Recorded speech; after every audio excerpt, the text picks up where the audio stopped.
All right, good evening and welcome to the October 9th, 2024 meeting of the Wilmington School Committee. All members are in attendance with the exception of Mr. Ragsdale, who I expect will join us shortly.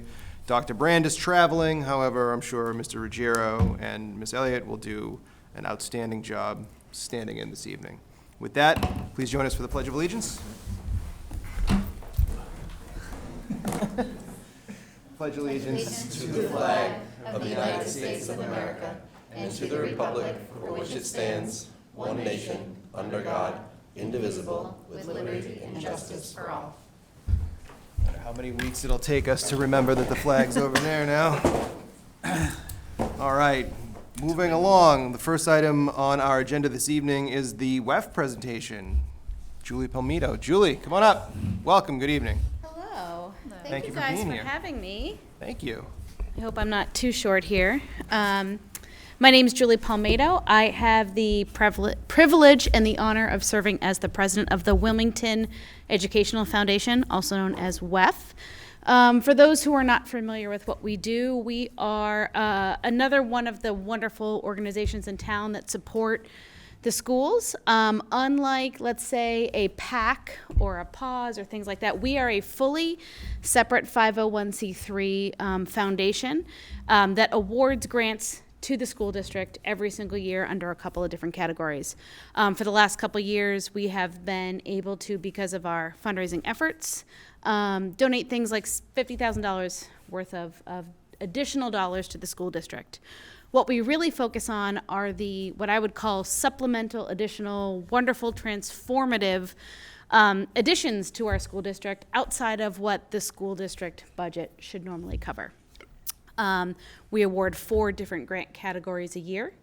We award out curriculum grants, we award out educator exploration grants, we award out technology grants, and then we have the catch-all of miscellaneous, which happens for whatever else is left. Which is just a wonderful way to add to the school district. And we are really so grateful to the Wilmington community for our continued support of our cause. It's been an amazing organization that's been in town for more than 20 years. We have a really great history of supporting the schools. And we're especially grateful to the school committee for all the help that you guys have given us and individuals who've given so much of their time and their talent and their treasure to really help benefit our children and the future of our town. Most of town probably knows us from our time-honored tradition of the fall annual WEF Walk. While this celebrated tradition has existed for a while, it was also WEF's biggest and most impactful annual fundraiser. Due to circumstances outside of WEF's control, we were forced to cancel this year's walk. And I want everybody to know how much we appreciate those people who have initiated the walk, supported the walk, and kept it going for so many years. And we really appreciate people who have voiced their opinion in such a respectful way to tell us of their thoughts of the walk. And it shows that we're really part of a community that really cares about our community, our children, and again, our future. But regardless of that decision that was made for us, our number one priority now is still supporting our hardworking Wilmington teachers and their needs to make our classrooms continue to be innovative, inclusive, and life-changing for our children. We do so much as volunteers and parents, but that really only holds a candle to the teachers who work day in and day out to support the kids. So the reason I'm really here tonight is just to share a little bit about who we are and what we do, but I also am looking towards the future, and so I'm asking the community at large who is listening, who's watching, who's learning about us. We're really asking people to come and join WEF. It's a really pivotal moment for us. We're working to shape our next community building event. We're working to shape what our fundraising looks like in the future. And we're really recommitting, doubling down right now onto the support our teachers really need. And so if there are people that are willing to give their time, their talent, and their treasure, we'd really love to have people come and join our group, learn more about what we do, help support our community. And again, we're here to be a continuing partner, and we're just really privileged to be a part of the community. Does anybody have any questions about WEF, what we do, how we operate? Thanks, Julie. So a few things. First, thank you very much for all you do and all the entire WEF team does.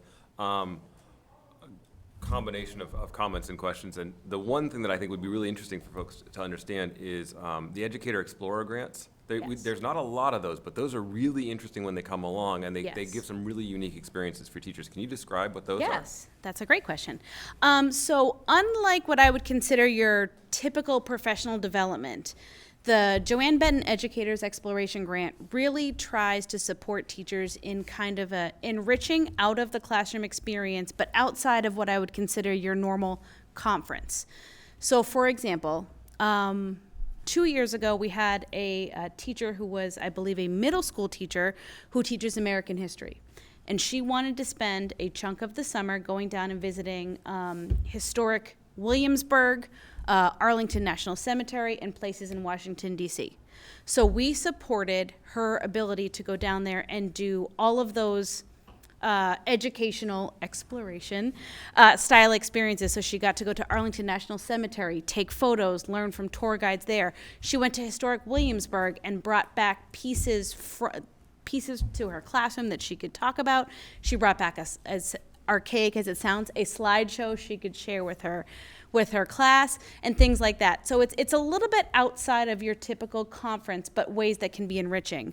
At one point we had a high school geology professor who we actually supported going and doing an igneous rock trip that I can't remember exactly where it was. I want to say it was Hawaii, which I was like, I want to jump on that one too. But they were visiting places with different kinds of igneous rock, brought back samples for their students to be able to sample, investigate, explore, and share with them. So it tends to be a really enriching and different and I don't want to say fun, but fun way for these teachers to really enrich their classroom experience based on what they teach and what they need outside of necessarily going to a 3-day conference, which is still wonderful as well, but a little bit different. Thank you.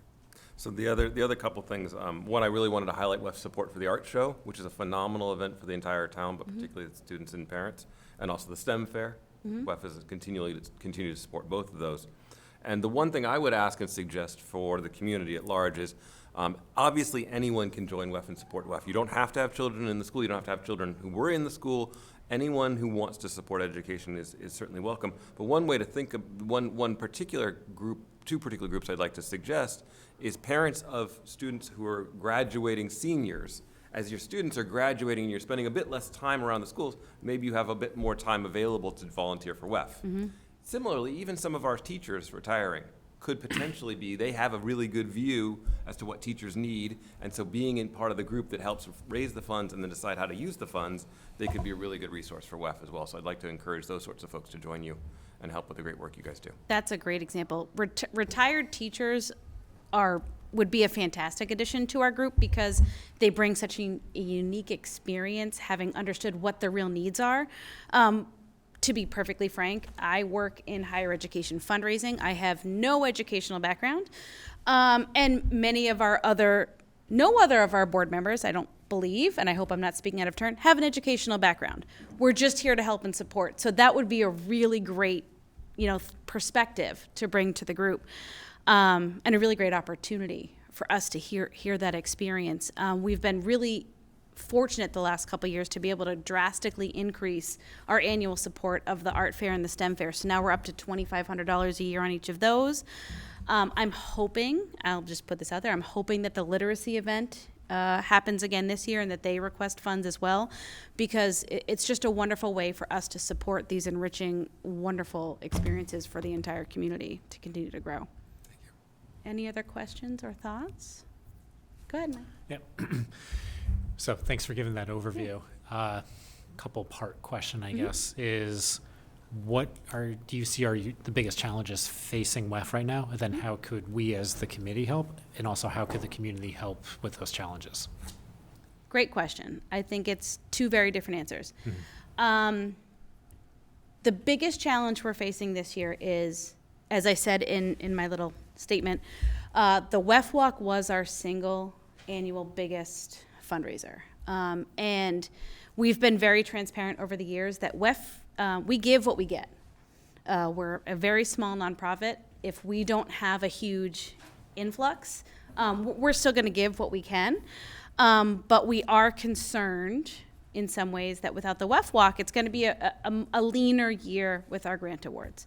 So we are looking towards a spring kind of fundraiser event. I don't want to give away too much yet because we're still very much in early planning phases, but we would love people to come and join. We'd love some help. We especially would love some student help. So if there are students out there that are looking for community service and volunteer hours that want to get involved in a fun community fundraiser, we're going to be there for you. We would love that.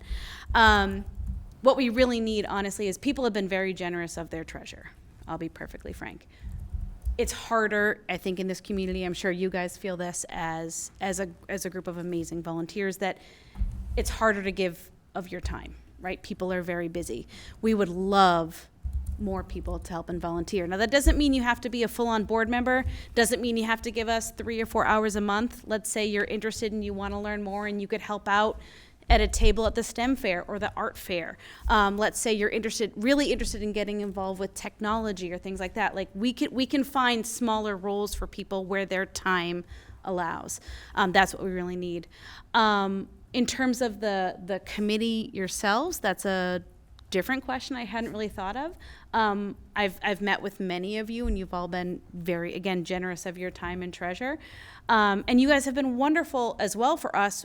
You know, you guys, when we approve our grants, when we say to our faculty that apply, yes, but this has to go before the school committee, we really have appreciated the fact that that has not been a stopgap. When we say we'd love to award out this $25,000 in tech grants, you all seem like, that's great, let's go, let's move. So I really appreciate that partnership. If you have ideas or ways that you think we could partner more closely or continue to partner, I really welcome those discussions. Please feel free to reach out to us, whether it's me or another wonderful member of our board. We really want to be available. I think what we are struggling with the most is just making the best use of a smaller group of individuals who are really working their tails off to make a better future. And again, we'd love to grow that base. So if you even have recommendations of people you think would be a great fit, reach out to them. Tell them to reach out to us, connect us. That's really the best avenue for us right now. Okay, thank you. Yeah, you're welcome. Any other questions? Thoughts? Good. I don't have a question. I just want to say thank you. I really appreciate WEF, and I know that when we approve the grants, it's always, one of the better parts of looking through our stuff and talking about it is seeing all these grants for really a whole variety of stuff. Like, I was looking earlier, and it was like, there was one a couple of years ago, it was like ukuleles for music. I'm like, that's awesome, because that's something that's probably not going to be in the regular school budget. But because of folks like you and the work that you guys do, we're able to provide that for our students. So I think it's fantastic. So just thank you. I think it's fun. I think that's the best part of serving in this role, is finding the fun things. My all-time favorite, I've been on WEF for 5 years. My all-time favorite was when we got the book vending machine request for, I think it was the Shawsheen School. And that's my favorite, because if I had been an elementary school kid that got a token to go pick a book from a vending machine, to the point where I actually asked the principal when they installed it, I was like, can I come and see like your first ever? And she was like, you're more excited than the kids. I was like, yes, I am. Because it's so fun. And again, I think our kids are going through a lot. There's a lot that's tough to be a kid now. And so if we can help provide those things that are just a little bit different, a little bit more enriching, make things a little bit more interesting. Again, as I said, it's an honor and a privilege to feel like I get to be a part of that. And I appreciate you welcoming me to this meeting. And if there are other opportunities or times where you think it'd be meaningful, I'm happy to bring the group. It's a small but mighty group of people who have really given their heart and soul to the town. And I appreciate all that you do, because I know this is a very challenging, labor-intensive job. So thank you all for all you do. Thank you. Yeah, please. You're good. If people do want to donate, separate Yes. from the traditional fundraisers, Yes. how can they do that? So we accept donations all year long at any time. So the Wilmington Ed Foundation, WEF, our website is wilmingtonedfoundation.org. There are links on there. We have a brand new Venmo account, which is super exciting. It's at Wilmington WEF. which is great. We're also on PayPal. You can also write checks. But the best way I would say is either Venmo at Wilmington WEF, brand new. That's the first time I've announced it publicly. Or visit wilmingtonedfoundation.org. It's a great way to really support us, and we really appreciate it. And following up on that, if folks want to get involved and give their time, can they Yes. contact you through They those? can contact Maybe not on us. Venmo, but through Yes. the website at least, right? WilmingtonEdFoundation.org, or really easy, WilmingtonEdFoundation@gmail.com. We tried to make it as easy and standard for people as possible. We would really love that opportunity to partner. You don't have to be a full-on board member. You can just give a little bit of your time here and there, whatever works best for your schedule. We will take anything at this point. Anything else? All right, thank you guys so much. Thank you, Julie. Appreciate it Have a very great much. night. And you.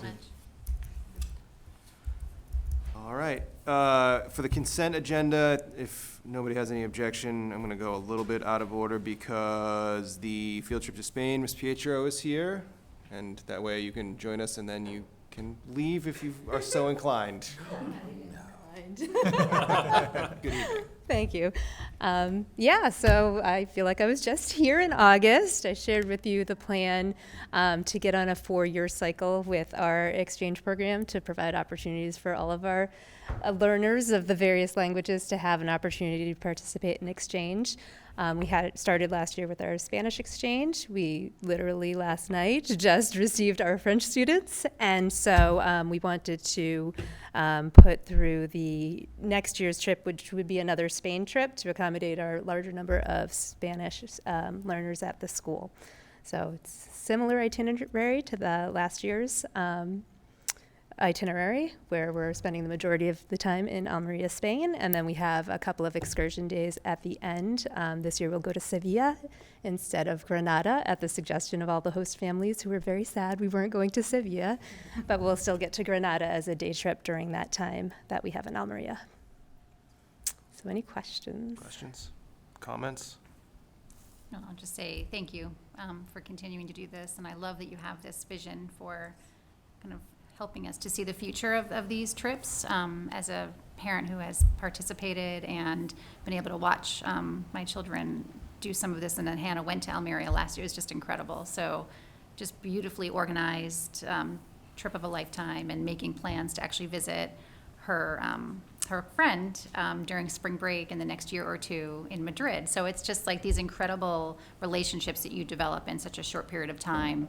I mean, I'm still in contact with her and the family. So it's really just a remarkable experience. And so I'm so grateful that you have continued to take this on with your colleagues. So thank you so much.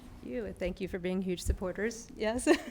I'm just going to sort of echo exactly what Dr. Bryson said, because my daughter Avis went to Spain last year, and we had 2 students with us last year. And I know for Avis, it's really a life-changing event for her.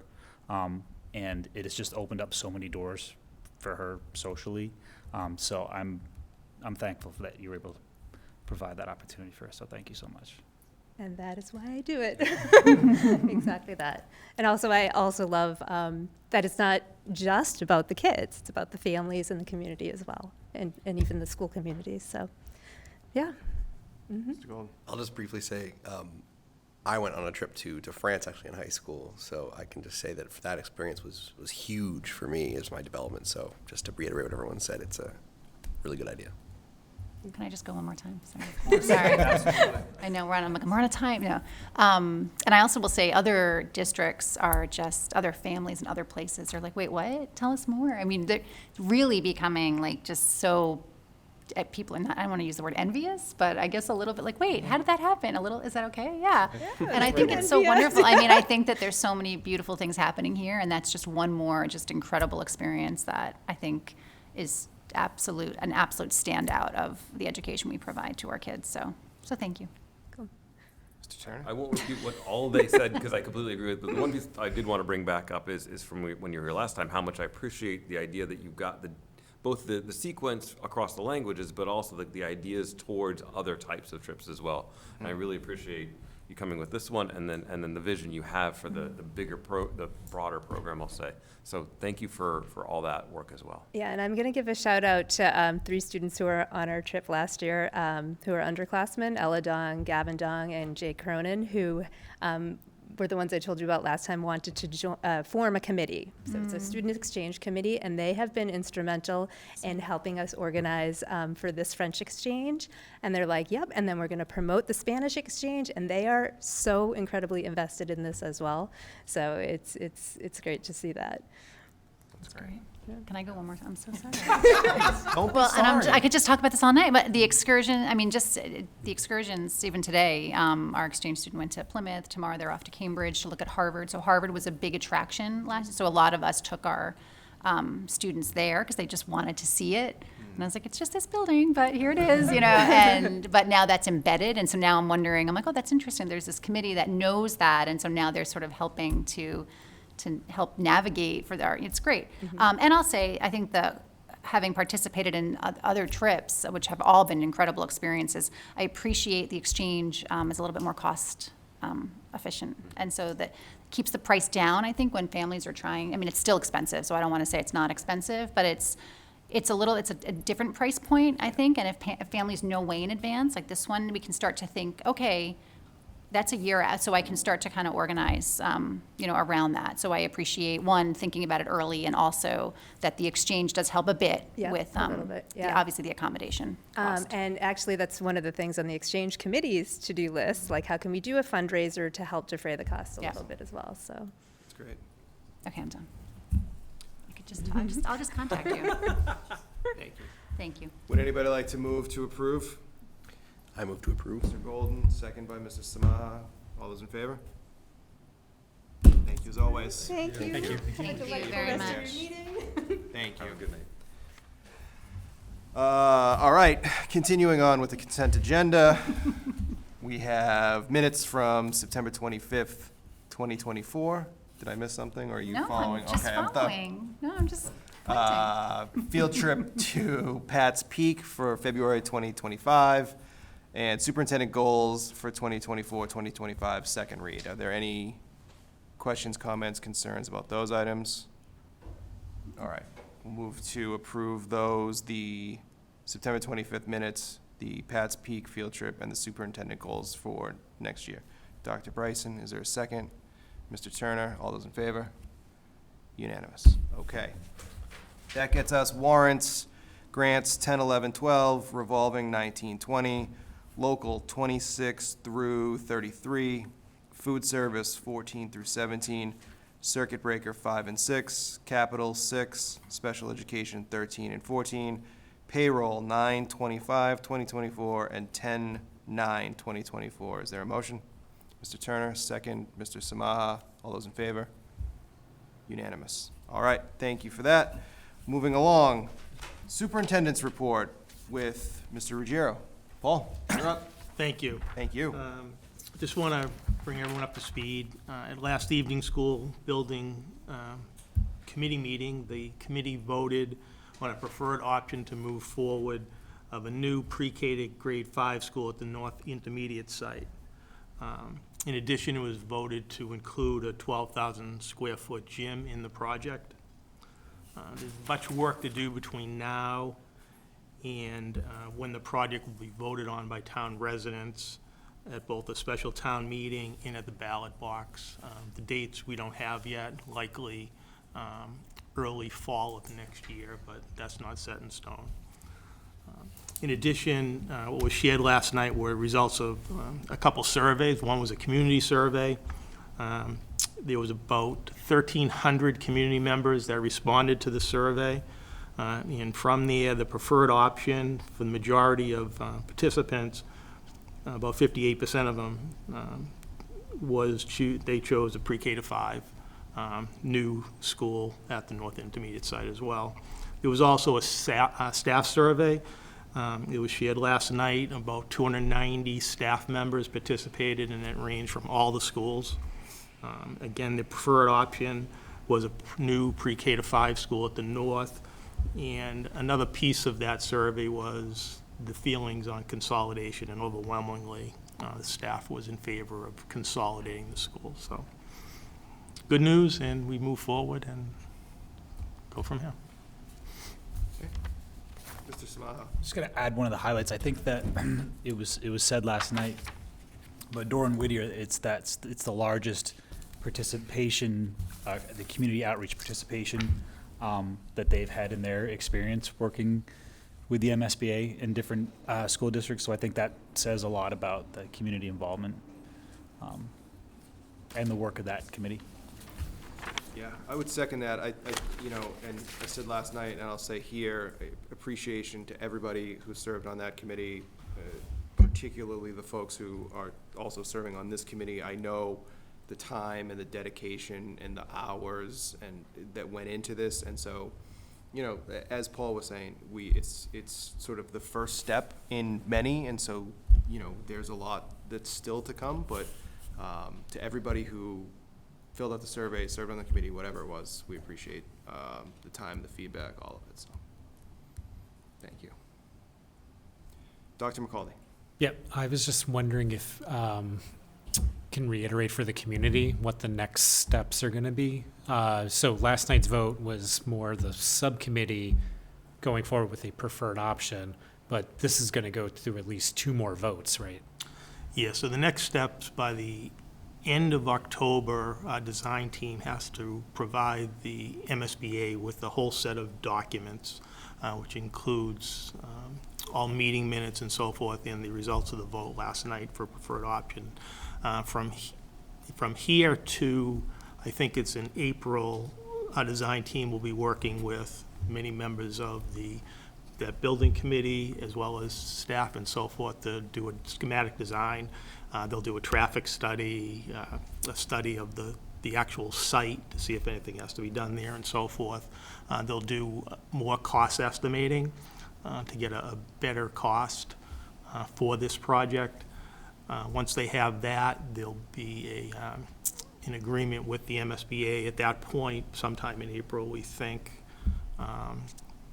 well, maybe actually there's a board meeting, so in June, there's a June board meeting from MSBA, but we'll know the exact cost of this project as well as the exact reimbursement rate that MSBA will provide the town. So we'll know the total town share of the cost of this project. Once that's done, then there'll be and I'm not sure of the order, but there'll be a special town meeting, most likely, and depending on the timing, really didn't want to do anything as of now, the way we're talking, anything in the summer, so it might be likely early fall, and then there'll be a vote at the ballot box as well for a debt exclusion. I think for the high school, we kind of did the debt exclusion vote first, and the special town meeting was after. So I don't know if it'll flip or what exactly, but it's right now, subject to change, it'll be probably early fall, about a little less than a year from now. Thank you. Yeah, and just a comment, I attended the meeting last night. I heard a lot of public comment from the community and also heard a lot of comments from everyone around the table in that subcommittee, and definitely heard a lot of good viewpoints all around. And I just want to applaud the committee for really taking a tough vote, and definitely it was a hard choice, what they had to do. But it will probably be best for the community in the long run. And if anyone's watching at home, if you feel really strongly about this, I think we're all going to need your support, over next year, because we will be asking a lot out of the community. There will be a tax impact, but I think we saw from the Mentimeter result that, the majority of the community is definitely on board with us. So I want to thank everyone who gave that feedback. Thank you. Mr. Turner. And then in the period in between the April-May time period and when we might have the votes, there will be a lot of outreach and a lot of effort needed by the wider community to educate people on what we're voting on and what's at stake with this. It is going to be a major decision for the town, and it's going to require a lot of communication, a lot of effort. We've seen last night, for example, how dedicated the community is and how supportive of the schools they are. And certainly expect that will continue. But I know even with this high school we're sitting in now, there was an active group that helped organize communication and outreach ahead of those votes as well. So that sort of effort will be needed from the broader community as well for this. Thank you. Well said. as well as additional education, too. Yeah, exactly. Okay, thank you, Paul. The next item on our agenda is public comment. Okay, hearing none, I'll move us to new business, and with no objections, because we have a special guest, I'd like to move C to the top and do the FY25 state budget presentation first. Dr. Mercaldi, Mr. Golden, and special guest Representative Robertson. Thanks for joining us. I have 85 questions. It's a light night for you. All right. So before we dive in, I just kind of want to say, this is a little different what Nick and I wanted to do here. The idea here is this should be more of like a free-form discussion, right? So kind of we're informing the committee and the community, whoever's watching, on there was a really big, impactful budget passed in the state of Massachusetts over the summer, which actually earmarked a lot of funding for education. And we kind of dove through it a little bit, parsed out some things that might be relevant to Wilmington, they may not be, right? So kind of want to just open up that conversation here, and then maybe we come up with some ideas on how, the district can maybe pursue some of these funding opportunities, or really kind of educate ourselves in the community around what this state budget may impact on Wilmington as well, too. Does that make sense? It does. Cool. So a little different. All right. Okay, so kind of parsed out just some key highlights here, and then what's bracketed, I kind of put questions on these things here that there could be some impact on us here, and in a positive way, or maybe these are things we can pursue. So the first one is the Chapter 70 funding. There was a significant increase in that in fiscal year 24, which is great. And I don't know if this is going to impact Wilmington too much, but maybe it will. So maybe, Paul, you can maybe answer that, Yeah, we're a minimum aid district, so we essentially have an increase in Chapter 70 fund, the town does, on a per pupil basis. So in FY '24, we received an incremental Chapter 70 funds at $60 a student, which equated to about almost a little less than $170,000. In FY '25, the legislature increased it to $104 a student. In Wilmington, we'll get about a little less than $292,000 in additional Chapter 78. Thanks. And my manners were lost. I forgot to thank Rep. Robertson for coming here and introducing him. I was like diving right in. I was like, oops, I forgot about that. I should hire you. Sorry about that. This is fantastic, no? Yeah. Yeah, so thank you for coming tonight, and please interject any way you see fit, and feel free to elaborate anything. No, absolutely. Well, I think probably best here would be, you signed up for, I promise I'm not just sucking up to you. I know what you're compensated, I know what the hours are. You're already here for the love of it, not for fame or fortune. So I figured, you want to run through, I can field any questions. That would probably keep it moving as quick as possible, because I know each of you, we could talk ed policy for probably days. Yeah. You have families to get back to at some point, so. Oh, yeah. Cool. All right, so the next one is there was a significant investment in early education care. And I know we kind of talked about in the past year about potentially rebooting the pre-K programs. And I just don't know if any of this funding could be available for that. And we also talked about maybe potentially expanding the pre-K at 1.2. So it wouldn't be just for predominantly special needs students, but maybe also for larger community access. The next is the sped circuit breaker is going to be increased as well too. So just kind of keeping with increasing costs. So I know we do use that quite a bit. So maybe that's something that we can benefit from too. There's also a lot of grants here that maybe we want to consider as a district applying to. So significant money for social and emotional learning grants for K through 12. Also, $3 million for genocide education grants. And I think we had some unfortunate events last year in the district that, maybe this could be money well spent if we can get these grants with that. And also with hate crimes as well, too. So this could be another thing maybe WPS would consider applying for. And lastly, another thing that we kind of saw was literacy launch program. that is something that's going to be kind of boosting statewide literacy from age 3 to 3rd grade. And the impetus behind that was just seeing really statewide after COVID, a lot of districts really struggling with literacy and everything like that. And something I know my kids are going to like, the free school meals will continue. So I like that too. I don't have to plan for lunch for them, so it's good. Is there anything you'd like to add to this at all? Well, no, I was just going to say this was very much a result of a piece of legislation that was put forward because of the ballot initiative, the Fair Share Amendment. So this was, I mean, it's easy for us both as part of your legislature, and not to speak for my colleagues, but I am going to. This was an easy vote for us. It was an easy thing for you all to support, but also just for the folks at home that might be following along and who are considering it or on the fence and worried about the impact. These are the direct impacts of it. Give a little context, right, from what's coming up, because I know you guys are a forward-looking group. The state's economy right now is doing somewhat well. We did have a tax rollback last year in conjunction with this. So looking forward, I'm fairly confident that majority of this funding, the Opportunities Act funding and the Fair Share Amendment are legally required. We're bound in order to deliver those funds. But the auxiliary funds that have been referenced here for tonight under the grants, whether it's through DESE or through things like the Mass Cultural Council in conjunction with the school, should still be relatively supported, at least for the next few years out. Watch me go home and find that, Intel Corp collapsed and the markets are having a run. But at least for what Ways and Means and what our revenue committees are looking for, things, of course, always could be better, but relatively strong right now. Okay, great. Yeah, I did. So a couple quick things. One, in terms of the first of all, I want to say the thing at the bottom I think is so fundamental to, and not necessarily particularly Wilmington, but all of the students of the Commonwealth.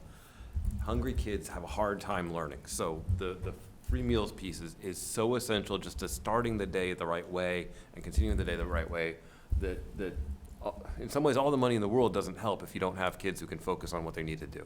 So I really appreciate that one. I do wonder with our superintendent's goals, particularly goal 4, if the second and third grants that are there could not be part of that goal, potentially applying for funds within those two pools could support that goal, because it is pretty well aligned with that.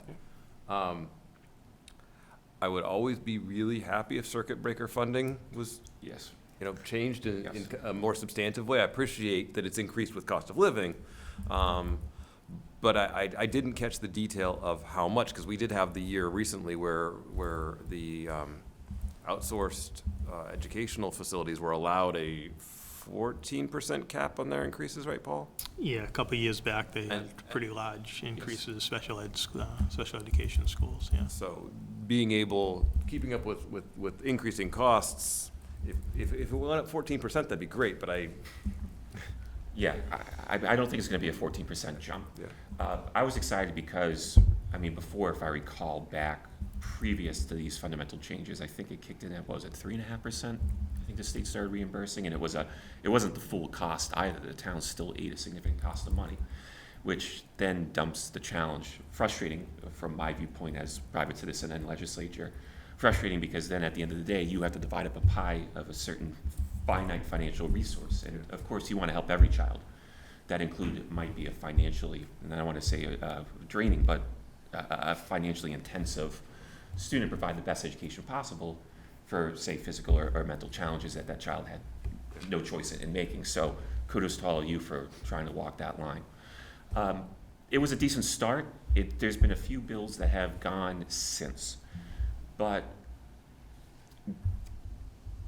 this piece of legislation that we passed in the past term around it took a lot of the capital around education. So I imagine it'll probably be another year or two. And the pieces of legislation filed that are attractive and have a good support behind them will likely come through another omnibus bill along this line. If it requires some sort of financial overhaul by tax code, we'll be delayed a little bit longer. But something else too, the McKinney-Vento kids, for example, and the cost of busing out of community in particular was something that was touched upon here, but not as addressed to, don't get me wrong, we're relative to other states doing pretty well, but doesn't help the kid at the end of the day here. If they're having trouble to and from getting, back to the school they're familiar with and what have you. And then also, going back to the free school meals, I remember seeing a statistic, and it might have been from this group or one of your colleagues in Tewksbury, but they pointed out, providing a free meal that day, the kid, immediately that day, usually brings anywhere from 2 to 3 test points on average for any exam they take. Doesn't matter how much studying or sleep they got the night before, just simply feeding them. It's up almost half a test grade. So I appreciate you guys being vocal on that one, but that one was very easy to support. Yeah. And then the last one, which isn't on this list, and is a tangential topic, because in some ways it's more inter-town funding, but one of the things that comes up every year before us is school choice. And I love the concept of us supporting school choice and allowing students from other towns to come in, but there's a cap that's written in that law of $5,000 of cost coming from the sending town to the receiving town. So the challenge there is entering into school choice, while being beneficial to our children as well as those other children for additional experience, ends up being a financial burden on the town receiving. And that's not really logical. I feel like it should be in some way either regularly increased, aligned with rising costs on some sort of CPI basis, or that it simply says, obviously there's an element of 75% because there's other state funding and such things, but the costs are aligned in some way. Sure. Better than $5,000. Because again, it's tough to say, hey, let's do this. Let's bring in 25 or 30 other kids, knowing that that's going to cost the taxpayers of this town extra money. It's a good experience for our students, but it's an added cost, and it's something I really struggle with. And we get asked about it every year, and I want to support it, but it's very hard. I must admit, I was to say, I've never really considered school choice more as a recipient. I know most of the time when I hear school choice, to be honest, that personally I don't bristle, but I get ready to defend public schools in that aspect. But you're right, in the situation, as you described here, Wilmington benefits overall with the cap. So I'd have to take a look and get back to you on that one, I'll be honest, because I've just had not considered being the recipient. I know Tewksbury, goodness gracious, I must have been a sophomore or a junior, I believe did an exchange program with Lowell, so that would have been back in the mid-2000s, and I'm not sure what quite the reimbursement scheme was for then. But again, I apologize for having to plead naive here. It's always been a funding or infrastructure support for our school buildings and that when it comes to the town. So I promise you, I'll take a peek under the hood and see what, Absolutely. if there's any rumors that I can hear coming out. Okay, thank you. Great. Just moving on. So this is just a little bit more fine detail for everyone. Found this really great website that actually put these infographics together on how much the funding was increased. So really want to thank the state for doing this. So this is the Chapter 70, which we already discussed. And then the early education funding was increased as well. So this was something too, with all these extra funding, kind of brought that up, but maybe something we can consider with these programs is really building up those pre-K programs at Wildwood and Boutwell School. Could be something we can pursue. And then this is the literacy as well. So, really here had this infographic on kind of race and also income level on how many students in the state are actually falling behind on literacy. So why this program went in here.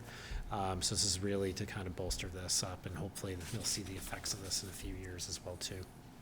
Before you move forward, Yep. and maybe it's in here and I'm not seeing it. If it is, I apologize. How is this money being allocated? Like, is it a study? There's $20 million to address the literacy crisis. How? Yeah, I'll defer to Representative Robertson on that one. Sure. So I believe when the legislation was passed, and I'll double check to ensure that the Literacy Launch Initiative is being dispersed through DESC, through, forgive me, I can't remember. I do not believe it was a competitive grant upon the reading of it. My laptop completely died when I was at work today, which has a lot of information locked up from a year ago. So, but in that aspect, I don't think it's going to be competitive as in any town. One per town particularly is going to be iced out completely. Sure. That, though. It's just going to be reflective of what the financial needs of each community are. Understood. Thank you. And then back to the Chapter 70, really just showing that we're in better shape than other districts, but a lot more districts around the state are really relying on Chapter 70, and due to inflation and other rising costs, this is really hitting a lot of districts really hard. as well. So that's why the state came in to kind of like add a little bit more funding here to help these districts out. You're very kind. We were making up for the unfunded mandates too. And yeah, that's really about it. So this is kind of more the open question. If anyone wants to talk or say anything, if you have anything else to add, Representative, that would be great. And just to see if there's something maybe we want to talk about, maybe we can work together to maybe access some of these funds. So. Yes, you can. Thank you for this. This is really helpful, and it was so nice to see it sort of in a compact, easy to understand presentation, so thank you for that.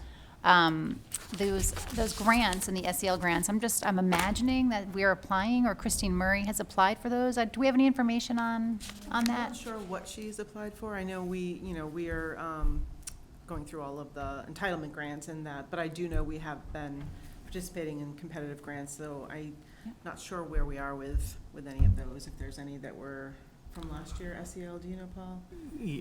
Last year, we did have an SEL grant. Yeah. I'm not sure if we've seen it this year. It's usually the ones we do, for the most part, are through DESI. And I haven't seen that yet, and similar grant to that. Not to say that it might come at some point. And then as far as the literacy grant goes, we benefited tremendously from the SOA grant with a focus on early literacy. And so, we are K-5 launching that implementation this year. But so we're in our third year of that particular grant funding, which has been fabulous. However, I would love to know if there's any additional support that we could gain from that. But you think that's not a competitive grant for the early literacy, or it is competitive? I don't remember seeing that within the legislation when I was reading through, but this was such an immense overhaul, I'll be honest with you. I mean, it's one of those things where I don't want to answer authoritatively. You can give me 24 hours. The focus, to give a little context, I mean, the superintendent, I believe, back when we were first debating this, he was only within a few weeks within being within office, I think, when I sat down with him. But he agreed that the concern was shared also by our neighbors over in Tewksbury, Andover, Billerica, Reading, and such, was a focus on being a formulaic-based cost, given the rising cost of inflation out here in the suburbs and the declining enrollment, especially as younger generations were putting off having kids to get the house and that down. So that was the primary focus, since both my superintendents kind of gave me marching orders to go out and defend against this. But for the subsequent programs and benefits since, I mean, DESE certainly has competitive programs, but as you know, they don't like turning down students. And I'm sure we can piecemeal something together, or if we fail to get that, and with a literacy program of sorts, that's also right in the ballpark for a direct legislative line item. As a representative, ours, to give you just a rough estimate, they entertain anywhere from, well, $0, but usually ask for somewhere around, say, 20, 30,000 up to 100,000. And not to sign up Senator Feingold for an ask, but he can go a little bit more north because there's fewer of them. So even if we wanted to be more aggressive in establishing an early literacy program, which I was a little naive of. I was lucky enough that I was chosen for preschool in Tewksbury, and they had an intensive reading program of sorts in conjunction with it. It's a huge boon for our district and our students. Absolutely, absolutely, and it only becomes more exponentially apparent over the years. So I can get you absolutely definitive on the application process for these grants if they outlined it, but worst case scenario, if we want to try something a little bit earlier, come next budget cycle, that's an absolutely easy thing that Senator Feingold and I can decide the kind of strategy and pursue those types of funds. Thank you. Mr. Simone? Yeah, I was just was looking at the link for the literacy launch program, and it's on the MassGov website, and it's saying, it's not referring to it as a grant, it's referring to it as an initiative, and it's looking at $30 million in funding in FY25 for hopefully for the next 5 years. So I'm not sure exactly what that means, but it doesn't seem to be grant based. It's provide accelerate the timeline for school districts and early education programs to adopt high-quality literacy materials, provide technical support, coaching, and professional development to educators. It's also going to update approval criteria and accelerate review timelines for teacher education programs to require evidence-based early literacy training. So I think a lot of this ties back into some of the discussions that we've had in the past about the science of reading, and this is, I think, putting money behind sort of pushing that to all districts in the state. So I think they want it to be as universal as they can, just based on what that says. So it seems like something we'll want to keep an eye on to see how that gets rolled out, and then to see how as a district we can access that. Okay, cool. Mr. Turner? So I appreciate the increases that have happened recently, but between now and April, MSBA funding, if that could double or triple, that would be fantastic. Can we work on that? I don't think that's a line item. I think that might be a bill. Of course, I would never advocate for increased gambling within a school, but if you want more money, I could buy some lotto tickets. That's the only way I can. All right, fair enough. I would structure more towards that, but I am too sane to ever look at the corner office or be a Secretary of Education. I mean, once one of you wants to pull papers, I will be behind you, but unfortunately, it seems like that cap's going to be at that for a little while. Okay. But the inflationary cost is something that's come up in conversation. Even before COVID hit, I forget which particular beetle it was with the softwood impact, actually had major repercussions, and we were worried about it potentially impacting Tewksbury, and that just simply because of construction costs. So the war between Russia and Ukraine, I know spikes steel for a little bit.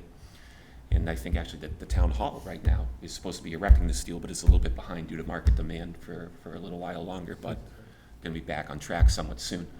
So no, I'm the cost of housing construction in Wilmington went up 10.7% last year. Commercial buildings aren't going to be far off from that, and yeah, I'm already sweating thinking about what's the next source of revenue that we're going to propose to maintain it. Thank you. Can I ask, sort of talking about inflation, but not in the realm of building, actually, it's on the previous slide, it's the one that digs in a little bit to Chapter 70 a little bit more. I admittedly don't follow the State House as closely as I used to, forgive me.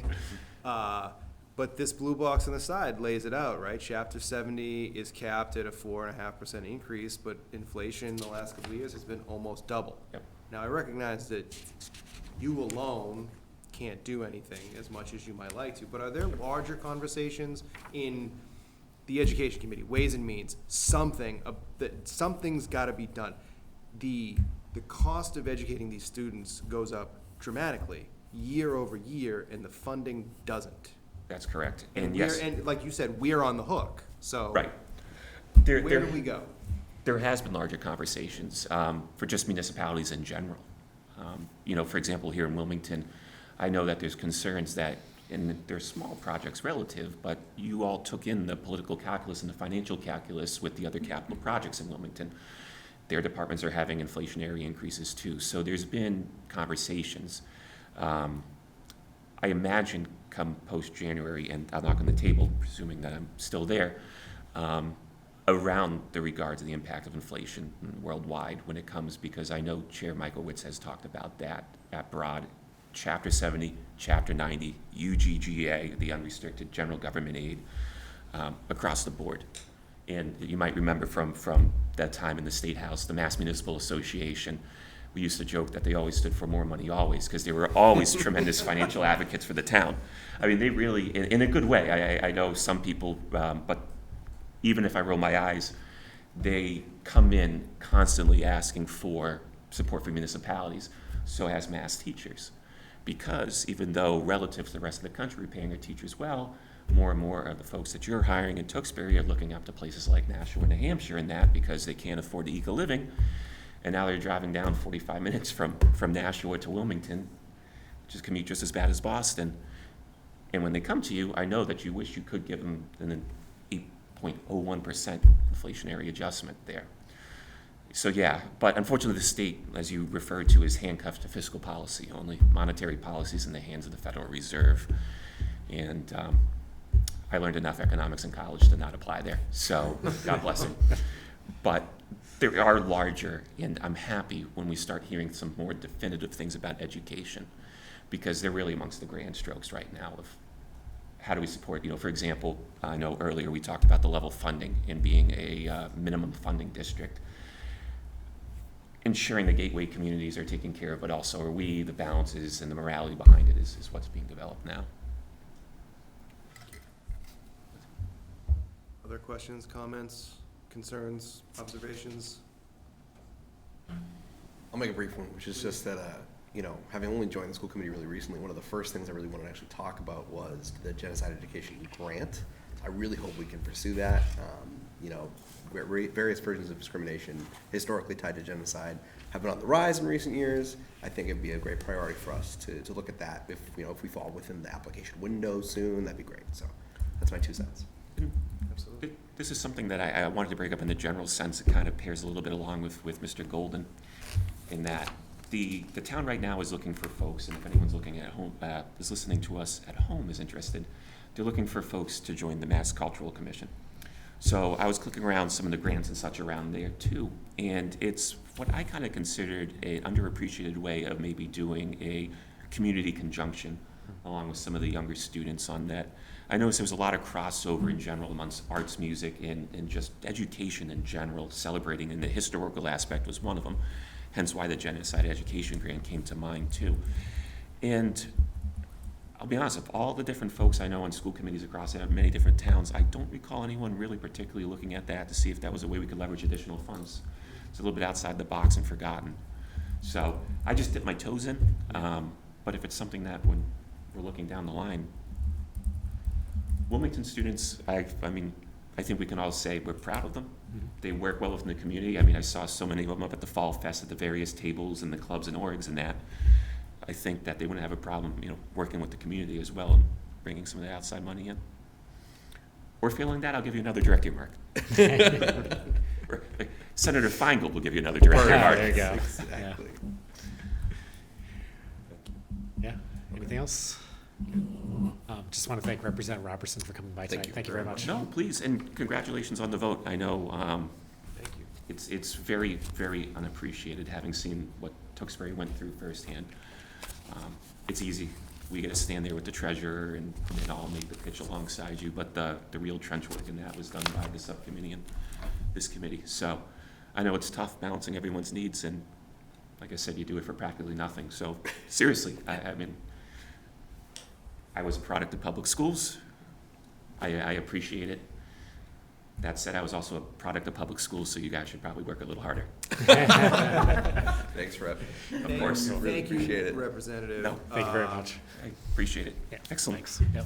I would say we would love to have you back. Maybe we could do this every year once the budget rolls around.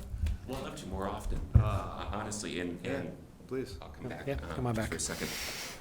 The select board's used to as well, and even if it was every 6 months, I think just a general discussion about the state education is beneficial in that regard. Absolutely. And I would also say, as I say to all of our guests, you are more than welcome to stay for the remainder of the meeting. We won't take it personally if you have somewhere else to be. Not really. Not doing myself any favors here, but I will hang around and listen in that All right. way. Chat a little bit if anyone has more personal things they don't want to hold up the meeting for. Cool. Thanks again. Thanks, Representative. We appreciate it. Slide over. Yeah, I'll slide over. All right, so we'll move back now to our discussion on the MASC resolutions. I will start by saying, gentlemen, thank you for the presentation that's in the packet. I appreciate the time and energy that you spent on it. I'm going to make a suggestion to the committee. We can do it or we can not do it, but you'll recall last year, we went through, we sort of pulled out the ones that we might have questions about, and we put forward the ones that we didn't. I went through, there are 10 resolutions for the conference this year. 1, 2, 3, 4, 5, 6 of them, you are recommending no action, which I would suggest as a committee, we take your guidance and we put those 6 through. And then number 2, number 4, number 7, and number 8, you had support, but I thought we should probably discuss those ones because then we'd be actually taking some action. So questions, thoughts, feelings? So yeah, I appreciate that, because there are a couple of them that are not explicitly applicable. Sure. And then the one other one that I would be curious about, and this is in some ways similar to what we discussed last year, I believe it's almost exactly the same resolution, is that Resolution 3 talks about safe storage of firearms, and our point last year about that particular topic was that the suggestion is that district superintendents and staff send out something to the community. And our suggestion back to that was that it should come from the police chief and superintendent jointly, Right. as opposed to a schools thing. Certainly, safe storage of firearms is a very important topic, but logically, having it come as a school topic seems a little bit odd as opposed to something jointly within the town. And so that's where we got to last year was, I think we proposed an amendment, and we talked about it for a while and all that. But, so with that particular one, I'm fine with the suggestion, but that's the only caveat I have to that particular one. Okay. Is, it's just a little bit odd, the way that the particular focus they've chosen on it. So let's do this. Let's say resolution 1, 5, 6, 9, and 10 that are recommended, we take no action, the committee agrees. And for 2, 3, 4, 7, and 8, you guys can talk us through your thought process and we can have those conversations. Does that work? Yeah. Stephen? Thank you. Okay. So we'll start with number 2. I just have Please. a clarifying question. Yep. We have all of these resolutions, and then there's the expiring Yes. resolutions. Yep. Those, we're gonna handle those in 2 different, Yeah, so the expiring resolutions, we don't actually have to do anything. Essentially, they're going to expire. If we felt strongly that we should take up the charge, we can, Okay. or we do nothing and they end, essentially. So my thought was get through this year's resolutions, and then either, if we have time tonight, we take them up tonight, or last year we did it in 2 meetings, we can do those at the next meeting. okay. And the other thing is, I actually do wanna talk a little bit about resolution 1. Okay, If that's sure. okay. All right, so 5, 6, 9, and 10, we are comfortable recommending no action. So we'll discuss 1, 2, 3, 4, 7, and 8. Okay? Yeah, I think we should. Yeah. Yeah. So is there a motion to take no action on resolutions 1, nope, excuse me, 5, 6, 9, and 10? I'll make a motion. Dr. Bryson, second. Mr. Golden, discussion? All in favor? And that's unanimous. Okay, so, sorry, back to number 1. Gentlemen. Yeah, so having dug into this and with great advice from Dr. Mercaldi, who has done this before. This is my first time doing subcommittee work, subcommittee presentation. This was marked as further discussion. I think I added no action after the fact as kind of like the potentially we'll just do no action, but it merits further discussion because I didn't know which really to put. So Yeah, because what we talked about when we vetted these, I remember our discussion last year around this, and it's actually partly related to the ballot question as well too. Sure. So, yeah, so let's open up the floor to discussion and what we'd like to do with this one.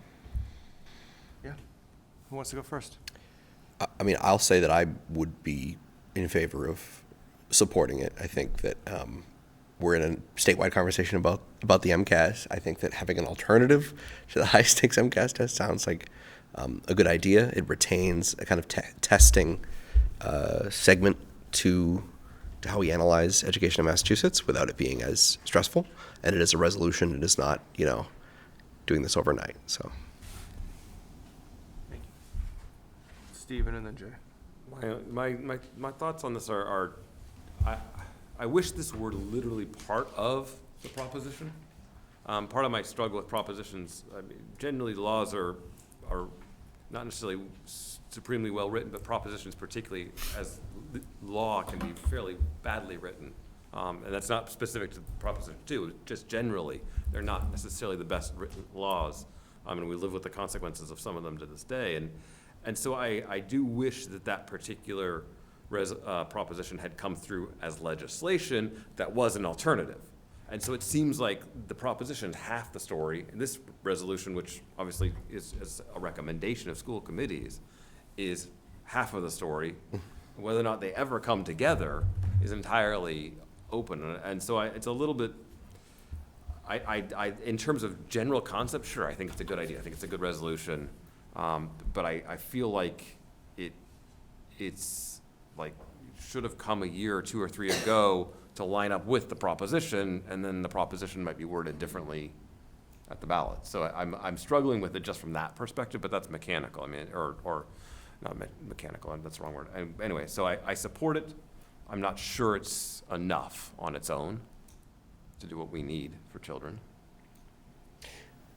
I would also clarify that, so when I put this presentation together, I was taking the last segment of the therefore be it resolved, but if we revisit the other therefore be it resolves here, the third one down on the first section says that the MASC urges Massachusetts to enact a moratorium on MCAS testing effective immediately, so that would be included in this resolution, so.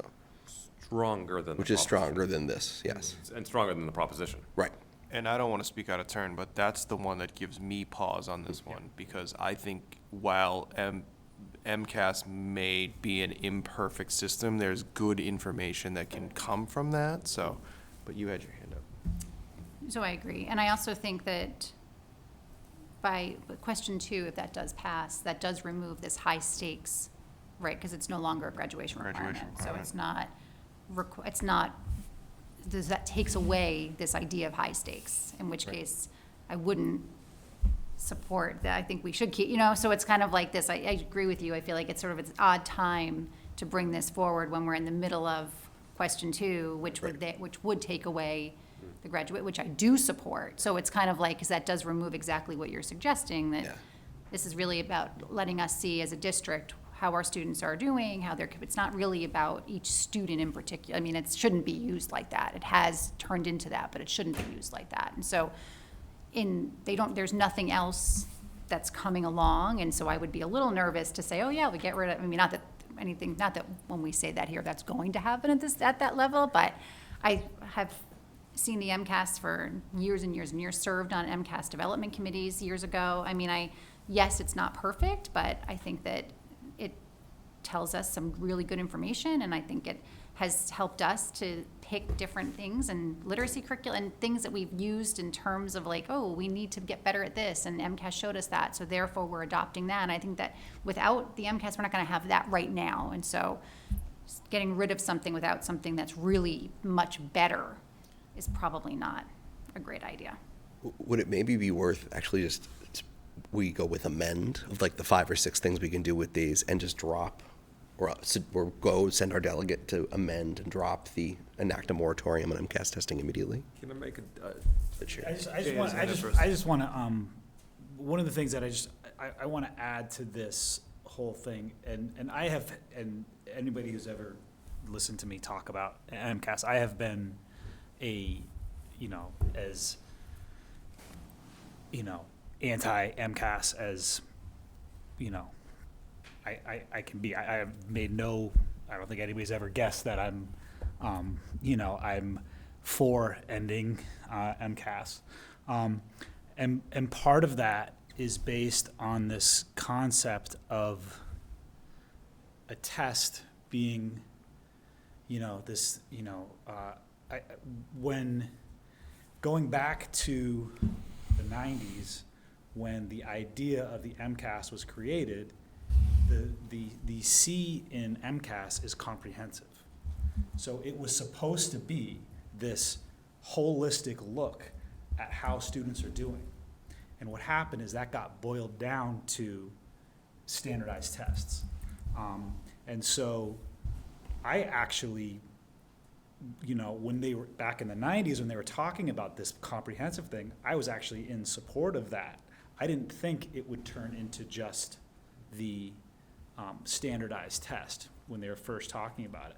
And I actually think this resolution, in some ways, is asking us to return to that idea of looking at how do we assess students, not in these like narrow ways, but in these broader ways that really uses multiple intelligences and all these other things.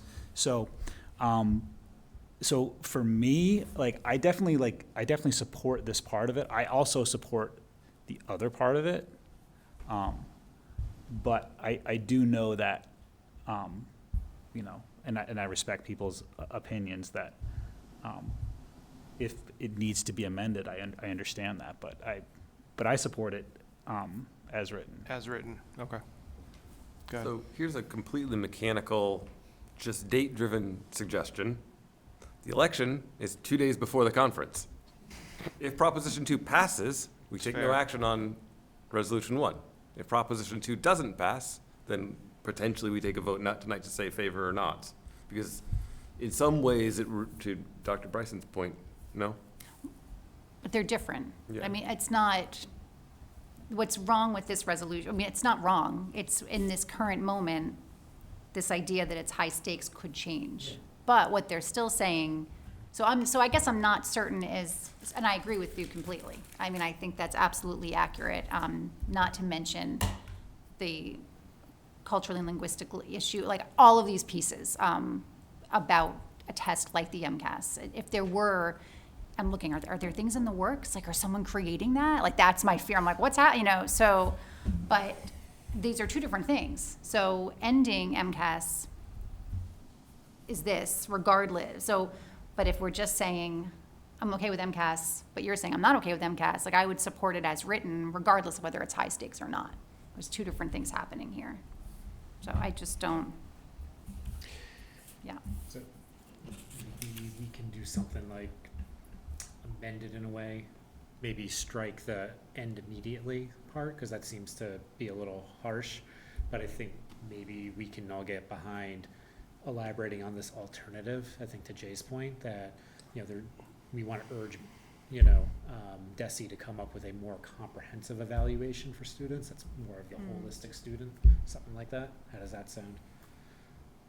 I feel like, correct me if I'm wrong, it was a similar resolution last year. Yes. Didn't we amend this ended immediately moratorium? Didn't we amend it to something like in the next 24 months? Didn't we suggest something like that to MJ? I don't remember that detail, but I suspect you're correct. The only thing I'll say about that is we suggested a lot of amendments. Sure. And in the practicalities of the way that conference works, most amendments don't happen. Fair. Yep. And so part of where I got to after hearing MJ report back last year was we should kind of take exactly as written, yes, no. If we have a strong opinion that if this one section was changed, and if there is a movement amongst all the committees to change it at the conference, then yeah, we can back it. We can instruct the participant to change the vote based on an amendment, then yeah, but I think I got to all of these need to be yes, no, as written, with a caveat if we have a strong one. Okay. And I don't. I would support approaching these that way, not volunteering myself to be I can't make this event, so I'm not volunteering myself to be the delegate before we get down that road. But Okay, so are there any other comments? Does somebody want to make a motion on how they feel about this one? if we're not going to amend it, or I guess does that leave us with take no action, yes or no?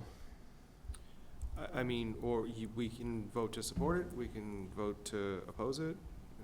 I'll move that the committee recommends supporting it, or yes. Oh my God, too many affirmative words. Sure. I'll move for yes. How about that? Second? Mr. Samaha, is there any other discussion? Okay, please. This one to me is a little bit in the gray, because I do support the alternative, but I don't support the other parts of it where the stop everything right now, you know, because I think that's just a big shock to kind of what we're doing and everything like that. So this could be one where, depending where the vote lands, we may want to have that amendment, kind of whoever's going to the conference amend it away. Okay. Maybe you know what? We apply the yes or no to every other one but this. How about we let this be the single amendment? So can I just? Yep. So say question number 2 passes, Yep. right? How would that change whether we support this or not? If question 2 has passed, If question 2 passes, then how does that impact this? It's no longer, Okay. it's no longer, well, the high stakes piece is removed. Yeah. It's no longer So a high this- stakes so- test. Right. but it's, So we would Well, high stakes for students, I should say. high stakes for schools and districts too. Although I guess it would remain high stakes for schools and districts. I think even if 2 were to pass, because remember, if 2 passes, that doesn't remove MCAS, right? It just removes the graduation requirement part of it. MCAS remains. So if 2 were to pass, I still think that I would be in support of this. If 2 were to fail, I would still be in support of this. So I'm not sure if question 2 actually impacts the part that we're looking at up here on the screen, as opposed to the moratorium. I mean, it reads as the moratorium on all MCAS tests. Yeah. You might just. I'm gonna let Kristen. So like, I I'm mean, gonna I let guess Kristen I weigh would in, though. I guess I would support that too. And I don't think question 2, either way, I think we're looking at trying to find an alternative to the MCAS, if that makes sense. I was just going to reiterate what he actually stated, is in the sense that it's the graduation requirement piece, but Right. ballot question 2 does not eliminate MCAS overall, just the graduation part. Go ahead, Paul. Sorry, I'm looking at last year's minutes, and there was it said bullet 3, I don't know what bullet 3 is, but it sounds like the same thing, by adding a moratorium to the high school graduation requirements. That's what I think we added. It sounds like it's similar to what's here. That sounds right. I can read let me just reread the text of the resolves really quickly. Therefore, be it resolved, urges Massachusetts to develop a wider, more consensus-built strategy for an evaluation system with meaningful input from legitimate stakeholders. Therefore, be it resolved that MASC urges the state legislature to launch a comprehensive evaluation to investigate the extent of biases pertaining to MCAS testing and make these results public. Therefore, be it resolved that MASC urges Massachusetts to enact a moratorium on MCAS testing effective immediately. Therefore, be it further resolved that MASC urges Massachusetts to develop an alternative to the high-stakes MCAS tests. Yeah, so I think even if question 2 passes. This is still it relevant. Doesn't really make any change to this. Sorry, Jen, go ahead. No, it's okay. No, I mean, so part of this is fine. It is, whereas using MCAS testing as a high school graduation requirement has prevented, I mean, so that's still a part of this particular resolution, which may or may not be an issue. But, so my only issue is this, the moratorium immediately, without having something coming through. I just think, I mean, it does become, there's an equity issue there as well, right? If suddenly there's nothing, I am worried that, I just think that's I don't think this would ever happen. So part of me is like, that's not gonna happen. And the other part of me is like, I think that yes, it needs to be reformed. So I'm kind of comfortable with the rest of it as it's written, except for that piece. I just don't know. I feel like I'm being a little irresponsible. While I agree with everything my colleagues have said, I just don't know if that's the answer. Just stop it right now without, well, what else, what are we doing? Or now are we just relying on progress monitoring within each school, which could look so different from district to district? I'm thinking more global, kind of across the state, less about Wilmington, but, I mean, there are lots of buildings across the state that don't have a Christine Elliott with fabulous data and can pull anything up in a heartbeat. Like, that is not happening everywhere. And so I would be nervous for some of those districts. On the other hand, part of what's not in Proposition 2, and part of which, at an educational level on the Commonwealth stage, not necessarily Wilmington, is the ability of the state to take over districts. And we've got 3 districts, last I checked, that are still being run by the state after many years with no exit plan to return local control. And as a tool for that, that goes to my original comment about propositions. I really struggle with Proposition 2 because it doesn't deal with all of the things that are concerning about MCAS. Sure. Yeah. MCAS Yeah. has function, MCAS has problems, and it addresses one of the problems, but not necessarily all of them. And so from a perspective of, for example, our friends in Lawrence, this does nothing. The Proposition 2 does nothing. This would at least help that piece of it potentially. So that's where I struggle back and forth, because I hear what you're saying. Absolutely, as a data point, as a useful thing, it has a purpose that we don't have something to replace it today. Certainly, if you flip the order of some of these things, you get there. But then it also does cover off on part of what Proposition 2 doesn't cover off on, which is the district takeover piece, which is concerning. I struggle with the fact that that's happened to those three towns. Okay, so I don't want to completely limit our debate, but I also want to make sure we get to all of these. So we do have a motion to support this resolution on the table. Nick, go ahead. Not to make it difficult, but can I rescind my motion You can. and then make a new motion just to amend it to drop this moratorium language and recommend that our delegate go and try to amend the, because what are we, I think you can move to amend your own made motion. then I will instead amend my own made motion to direct our delegate to the MASC conference to amend the language to drop the section The including the moratorium, moratorium. essentially. Okay. Is there a second to the amendment? Dr. McCaldy. Discussion on the amendment. Okay. All those in favor of amending the motion? Go ahead, Jay. So this is not about the motion, this is about the amendment. We're going to vote on whether or not we want to accept the amendment Okay, to drop the moratorium piece. gotcha, Okay. gotcha, okay. So, all those in favor of the amendment to remove the therefore be it resolved that MASC urges Massachusetts to enact a moratorium? That's 5 opposed, 1 opposed. Okay, so the motion is now amended to support Resolution 1 With the amendment. with the moratorium language removed. Is there further discussion on that motion? Okay. All those in favor? That is unanimous. Thank you. One down. Okay. All right. Moving on. Number 2. Sorry, Tracy. So this one, requiring more kids to be in school for longer. Obviously, many young people do work in certain circumstances to support their family, but education being paramount, this made sense for us to support, I think, to get more kids better education, more education. So.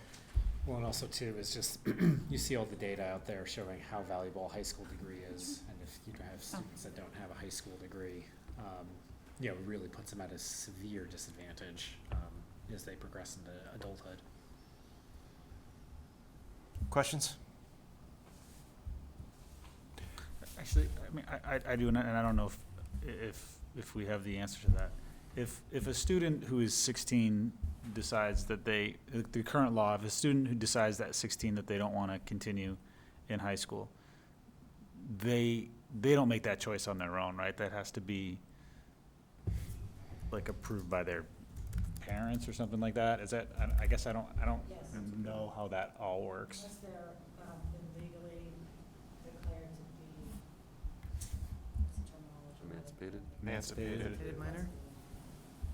So 16-year-old student who wants to withdraw from school has to have parent or guardian permission, Right, essentially, they would is have what to. we're They saying. would have to. Right. Otherwise, it's DCF.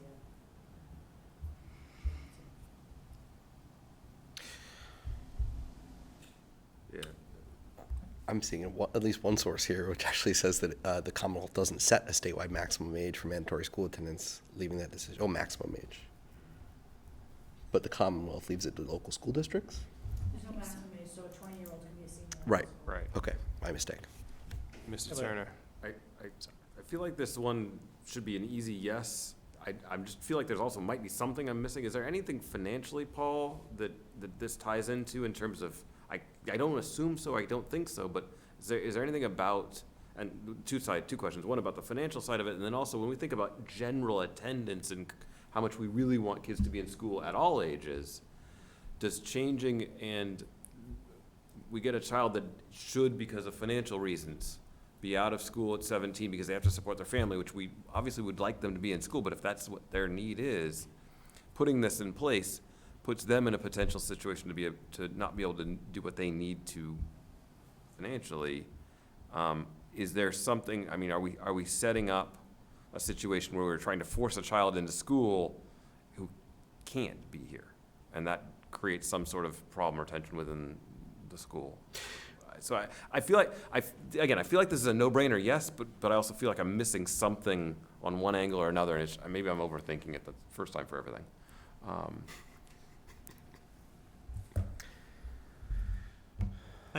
From a financial standpoint, not that I'm aware of from the district, other than, I don't know, statistics for attendance and all that and stuff could get impacted in, potentially. But as far as cost to the school district, we have kids that are 18 now, so. Sure. Yeah. I mean, I guess I could imagine that there's a scenario where, truancy laws, which are not part of this discussion directly, but you could see more people in a criminal justice system who are actively trying to just not go to school, but now there's a requirement that they are present. But we want them to go to school, so I'm not sure. I'll move that we support this, send our delegate to support it. Okay. Seconded by Mr. Turner. Is there any further discussion? All those in favor of supporting Resolution 2 is unanimous. Very good. Thank you. What do we say? Number 3. Number 3 is safe storage of firearms. And we had suggested no action. Stephen, I think you were the one who wanted to bring this back, so I'll let you start. Yeah, it aligns with no action in concept, because if we were to support it, I would want it to say something about superintendents with public safety in the town, appropriate public safety officers. So, Paul, with the research, brought it up already? Yeah, so last year, school committee made a motion, be it resolved that the superintendent partner with local law enforcement agencies in the public health department to communicate to students and families. That was the amendment last year. Yeah, can I move to remove, to move again the exact same thing we did last year? So you wanna move to amend, and then we'll pull the language from And last if they don't amend it, I would suggest no action as the alternative. I don't know if you can make a motion that says both things. I think that's a reasonable enough motion. Okay, option here. Hold on. There's a made motion. Is there a second? Okay, Mr. Golden will second. Discussion. Okay, so, beneath the therefore furthermore be it resolved, underneath that one, Mask urges other communities to work with their local law enforcement agencies, health agencies, and nonprofit organizations to collaborate and increase efforts to inform district parents and guardians of their obligations regarding secure storage of firearms. So I don't know if the furthermore meets what you're talking about, because what I remember from last year is that furthermore was not there. So I don't know if our amendment to it last time maybe got people to think maybe we need to add something else to it as well. So that's my question, but I do agree, Mr. Turner, with what you're saying. Like, I don't know if I like that Mask recommends all districts direct their superintendent and staff to do this.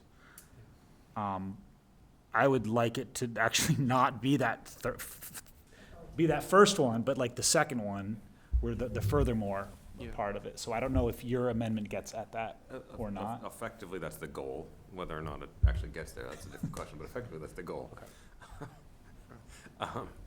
And Keep going. to that point, recommends districts do this, it recommends other communities. Yeah. Last I checked, every part of Massachusetts is in some school district. So I'm not sure who other communities are that aren't in some school district some way. So I don't understand the language, the way it's written. So in some way, shape, or form, if effectively the first one incorporated, including the second, including all the other organizations, then that's where the amendment should lie, is merge the two and be a little bit more clear that it's schools and all those other parts of the community working together to encourage safe storage of guns. Yeah. Is the spirit, and how it actually would get worded would obviously be some form of committee, which means it would be eloquent. Okay.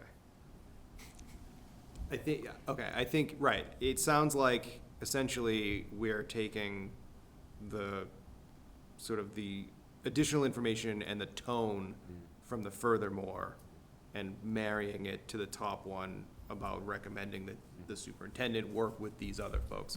So, I mean, we can write the actual language and put it to the committee at the next meeting beforehand, but I think the direction for this one sounds like support Resolution 3 as amended, take no action if the amendment fails. Right?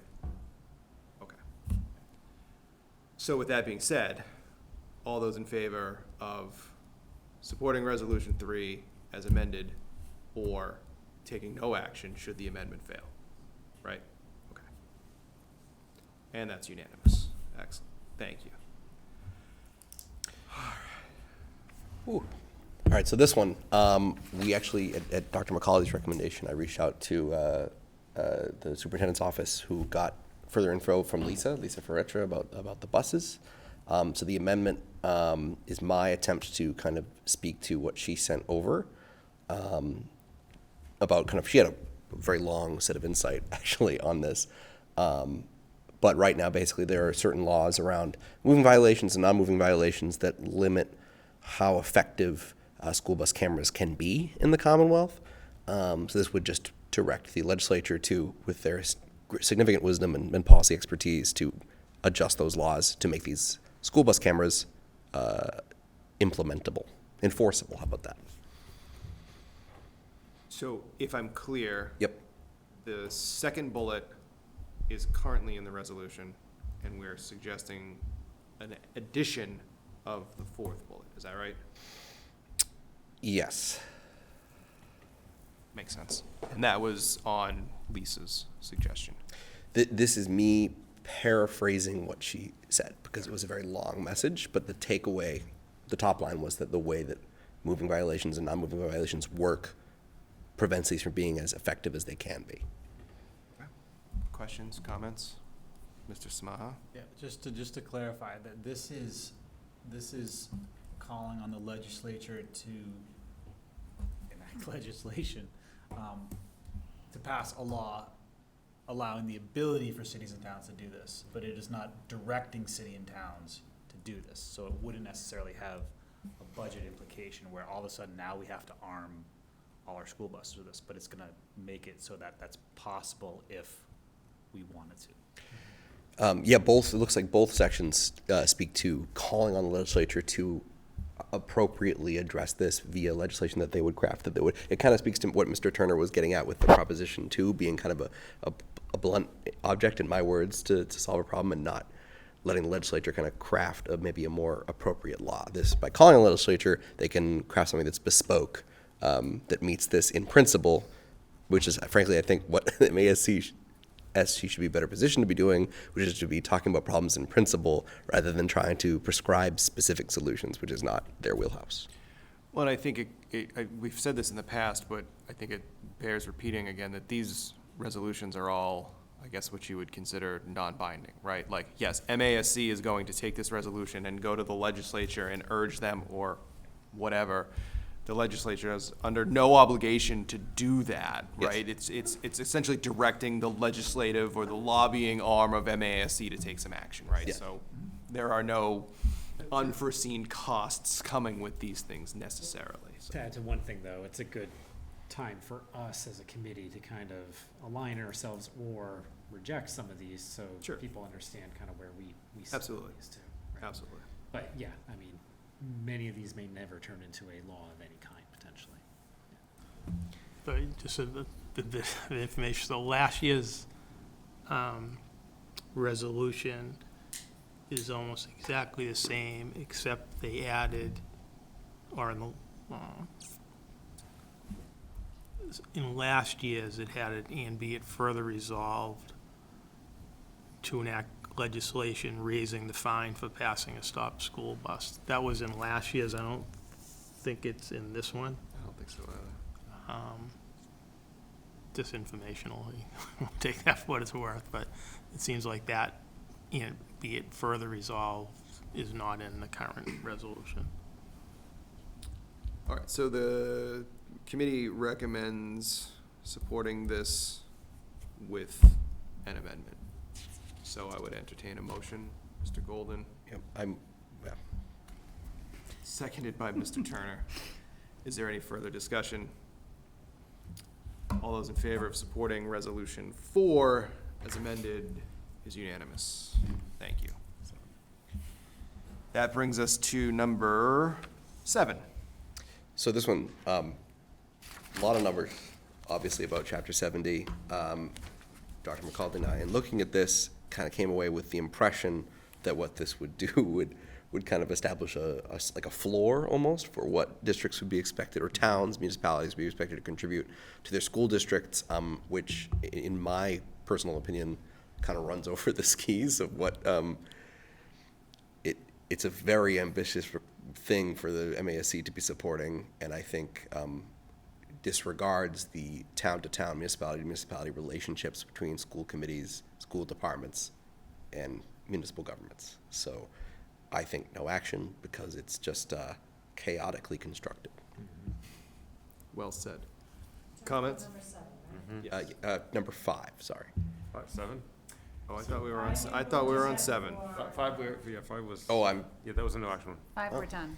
5 and 6, we approved went already. through at the beginning. 7, we're on 7. which That was for is- 5. We approved the no action. Mea culpa. 7 is Chapter 70. Dr. McCauley's up here with me like, this guy, what is he doing? The weird thing, sorry, Go ahead. I was just gonna say, I was reading 7 while you were saying that. I was like, huh, that's an interesting comment. For this one, I mean, we had recommended supporting it because, just as we were discussing in the previous presentation, the impact of inflation on school funding and the need for the support to address that means that indexing to inflation would be pretty great for school districts and for municipalities dealing with those costs. Thank you. Questions, comments? Paul, anything from you? No. Not to put you on the spot. Okay. All right, so the committee, subcommittee recommends that we support Resolution 7 having to do with Chapter 70. Hearing no other discussion, is there a motion? Mr. Samaha, seconded by Dr. McCaldi. Discussion. All those in favor of supporting Resolution 7 is unanimous. And, gentlemen, number 8 is the last one. Yeah, so for 8, again, as we were discussing about the budget, despite the fact that we are not geographically terribly large or a regional school district, non-regional school districts also face higher transportation costs. This would call for the legislature, or would rather directly establish, but I think it would require the legislature to do it, a special fund to provide support for districts that kind of fall in that almost donut hole between the regional districts and the districts already receiving significant aid that might be gateway cities. So basically suburbs with a lot of buses. It's a similar one last year. I was just gonna say, I feel like we had one like this last year and we took no action because we're not a regional district, but I could be One mistaken. last year was centered on regional, but this one's for the Non-regional, sorry, non-regional. I'm- So what's really interesting about this one, it's Plymouth, which is a huge town, geographic-wise for Right. Massachusetts at least. And so I imagine they have a lot of busing, issues with just covering that geographic space. So we were kind of talking like, we have some of our own challenges as well too. We live in a kind of broader suburban community with not a lot of walkability, so, we do have higher transportation costs. Does it define in the resolution what an extraordinary route is, or, no, sorry. higher transportation, yeah, I mean, like, does it, sorry. Go ahead, Stephen. In the rationale, they go into some of those details as to what they would suggest. It's a weird Yeah, way to it is. do it as opposed to in the now therefore whereas sections.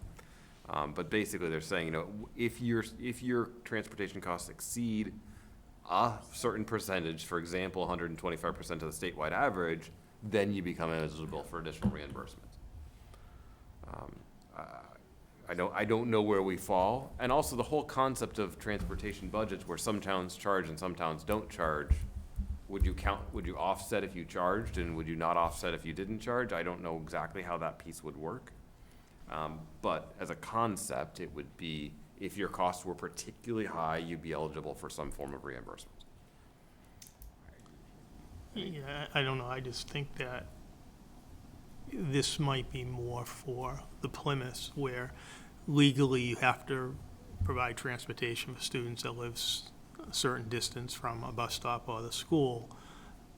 We in Wilmington provide transportation to essentially everyone. So I don't know how they would differentiate a district like us who charges no fees and transports everyone, and we have 17 buses, versus a Plymouth that might have fewer number of buses, but the number of miles they have to legally travel to pick up students. I don't know how they would figure that difference out.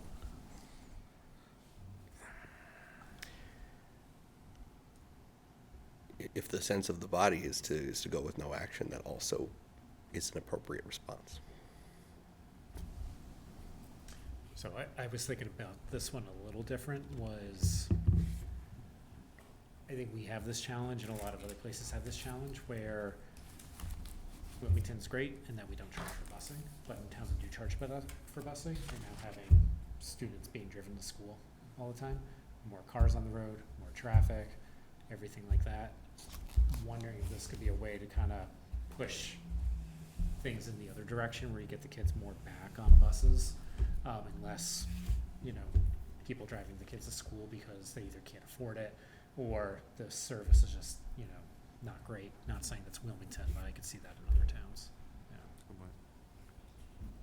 Mr. Samaha. Yeah, I mean, I think, I guess I would support sort of no action on this. I don't think that this applies, I don't think this would ever apply to Wilmington, just based on how I read it, you know, in terms of like extraordinary roots relief, like, you know, and they want to have districts report the actual busing costs, the number of buses and the miles traveled. Like, Wilmington is not going to have high miles traveled. It might have a lot of buses, but it just seems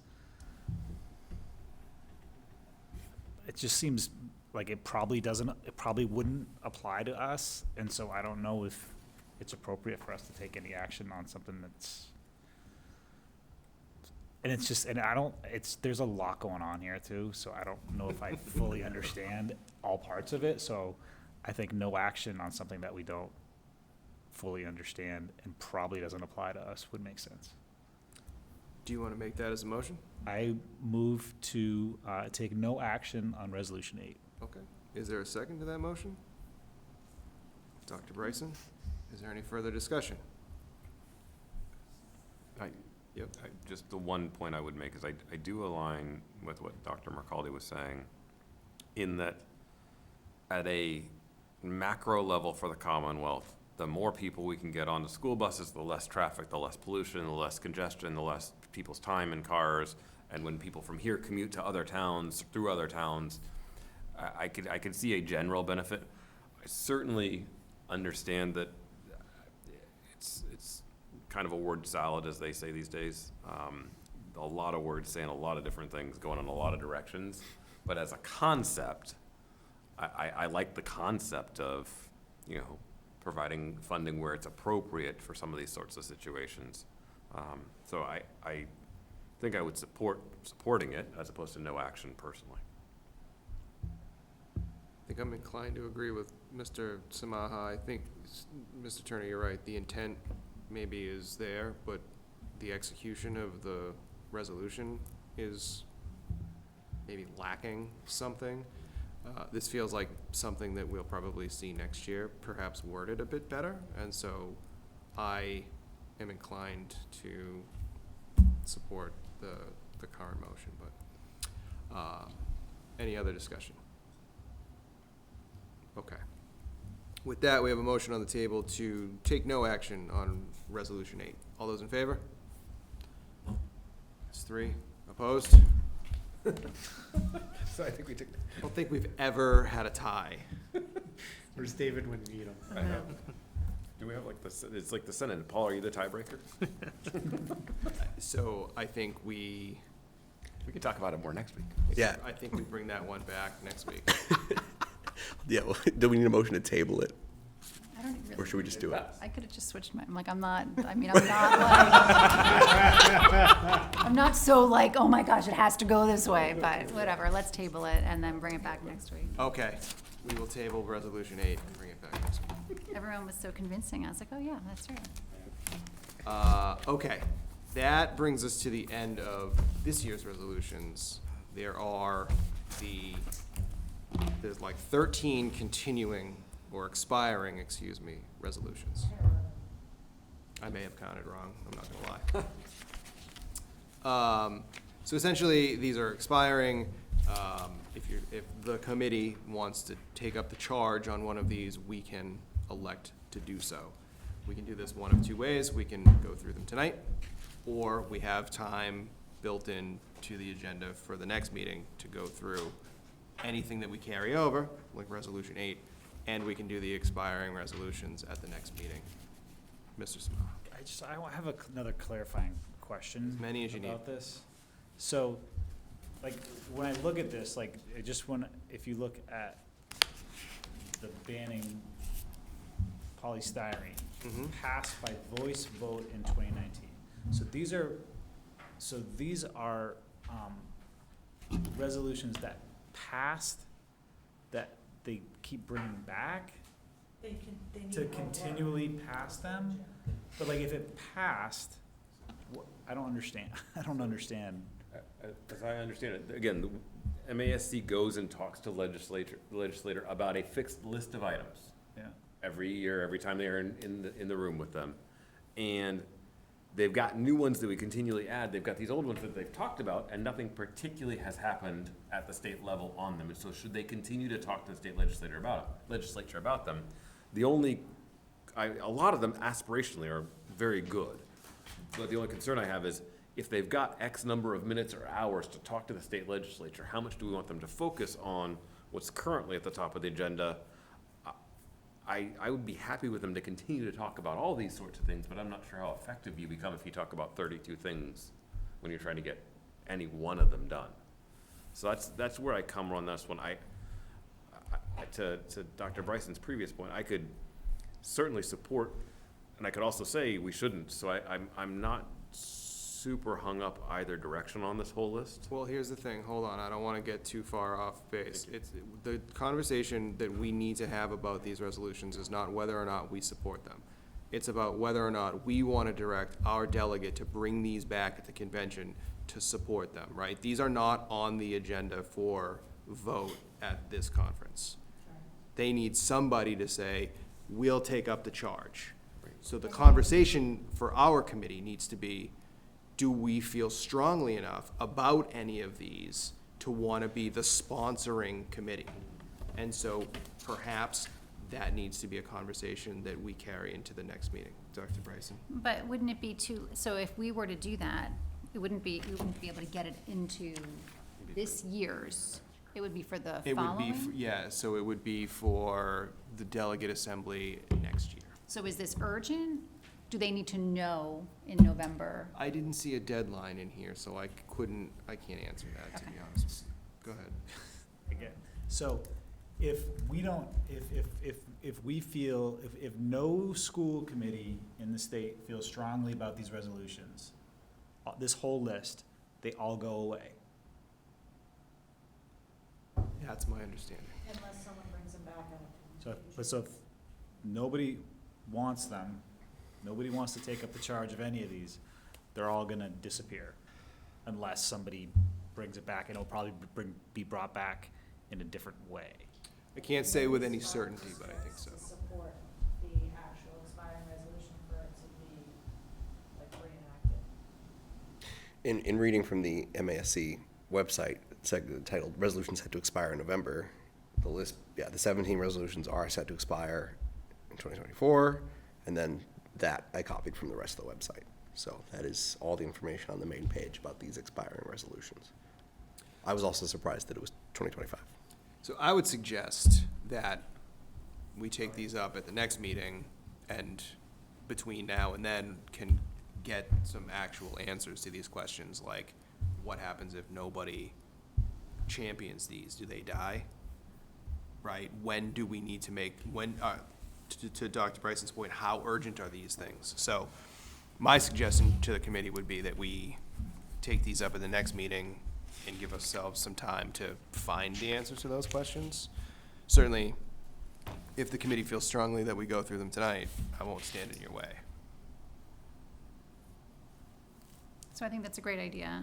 And 5 committees are doing, other committees are doing this exact work. And so if there were to be 4 other committees and us, then it would move forward. So I imagine other committees across the Commonwealth are doing this exact thing, right? So we're not gonna know until we get to that conference. But I think I agree with you that we should really do some more thinking about this and have a discussion about it at the next meeting. Not to bring up a different agenda item, but we also probably should talk about who, if any of us, is going to attend. That is item B under new business. Okay. So we are going to talk. Okay. Very shortly. Recommend to table this to the October 23rd. Can I get a motion and a second? Yeah. You made the motion. Made a recommendation. You made a Made a recommendation. recommendation. Was that a motion? Sure. I'll move that we table the expiring resolutions to the next meeting. I'll second your recommendation, now motion. Thank you. Any other discussion? All those in favor? Okay, that's unanimous. All right, we need to elect a delegate Your turn. to the delegate convention. Thank you both. Great job, guys. You're back next week, 2 weeks from now, so I will connect with you guys on the expiring resolutions. Okay. So, we need a delegate. This is a vote that used to be real easy in the past, and no longer is. So I guess first question, who's going to the convention? I am. Am I the only one? I'm trying to go for a day, but I don't know if I'll be there at this particular moment. That's my only problem. That's the tough part for So me. what time is it? It's on Friday at like 3 in the afternoon. So I teach on Friday, so Yeah. that I won't be able to be there by then. And I'm going down Wednesday, and I'm leaving, I have to leave on Friday. So being there, Till 3. it starts at 3, so I imagine this goes multiple hours, is going to pose a challenge for me. I also don't know what happens if we don't have a delegate. Yes. Just seemed a little interesting to me that it's 3 PM on a Friday. I've never thought much about it because MJ always win, and so I haven't, but and that would be nearly impossible for anybody, Friday especially on the as someone Cape. working in a school, like Right. that would not be even practical, Yeah. so.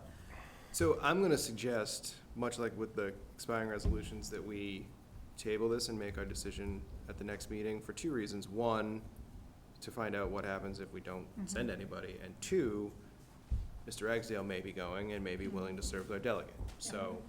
To place all the votes on the resolutions, you have to have a delegate president. Right. The delegate has to get named in advance. Yep. With this fancy little form. Apparently, according to this, the deadline for receipt of delegate forms is October 21st. When is our next meeting? The 23rd. Terrific. Let's not talk out of turn. Stephen, go ahead. What I was gonna say is if we only have one person present and they're willing and able, can we say by default, if we have one person present and they're willing and able, they are the delegate, and if there's no one present, then we have no delegates. Because if Mr. Ragsdale, for example, happens to be there and happens to be willing and able, then I would nominate him in abstention tonight. But if he's not there, then obviously we don't submit the form. Is that fair? We could follow up with him between now and the 21st to see if he's there. I think that's fair. Mr. Golden, you were gonna? I was going to say that I could make the Friday alone work if the information is correct, that is the day when the vote would happen. So, Yeah, it's in the packet is their conference Yeah, schedule. it's one of the pages I listed for November 8th, is the itinerary for that day. mhm. So it's towards the end of that packet. Yeah, November 8th, mask delegate registration is from 2 to 3. Resolutions clinic is at 2:30. Delegate assembly starts at 3:15. Though my wife might be mad at me, I'll volunteer to go if it's okay if it's just that day. I mean, I'll be there the other days, so, Okay. yep, we'll be covered.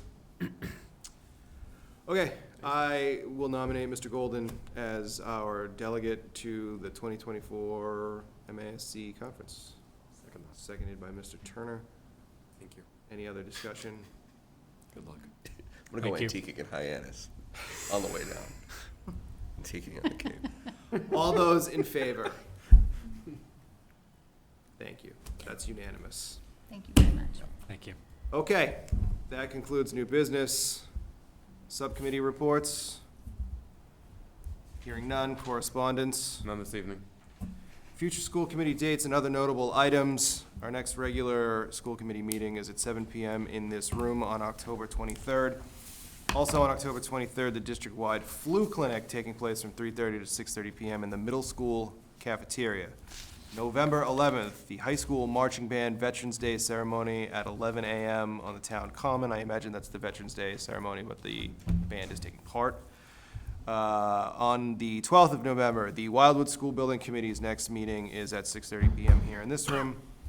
November 13th is the next regular school committee meeting at 7 PM here in this room. And from November 21st through November 23rd, the WHS Lamplighters Drama Club 6 Teen Edition, 6:30 PM in the Wilmington High School auditorium. Mr. Turner, what did we miss?